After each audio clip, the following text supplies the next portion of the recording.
আজ আর কোনো recipe share করব না। আজ দেখাবো দুপুরে কি রান্না হয়েছিল।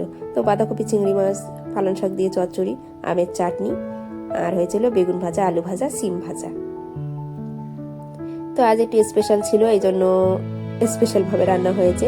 এদিকে সাদা ভাত হয়েছে, এদিকে মাংসটা করব, স্পেশাল চিকেন রান্না করবো। আলু ভেজে নিয়েছি আর ক্যাপসিকাম ভেজে নিয়েছি। এদিকে মাংসটা আমি ভেজে রান্না করব মাংসটা। তো মাংসটা দেখুন এরকম তেল দিয়ে ভেজে নেবো, ভেজে তুলে নেবো, তুলে মশলা কষিয়ে মাংসটা জল ঢেলে দেবো। তো এদিকে দেখুন ভাত রেডি হয়ে গেছে। তো কাঠের উনুনে এরকম মাংস রান্না করে খেয়ে দেখবেন, সত্যি দারুণ লাগে খেতে। এভাবে একবার ট্রাই করবেন। এখানে কিন্তু গরম জল ব্যবহার করেছি। আর এই রেসিপিটি দেখতে চাইলে আমাকে কমেন্ট করে জানাবেন, আমি রেসিপিটি শেয়ার করে দেবো।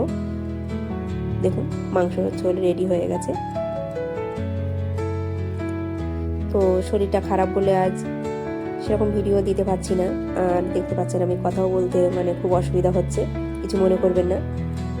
তো রেডি হয়ে গেছে মাংসের ঝোল, এরকম নামিয়ে নিয়েছি। আজ আর আমি খেতে বসিনি, আজ এরকম বরকে সাজিয়ে দিয়েছি, কারণ বরের জন্মদিন ছিল 20 তারিখ।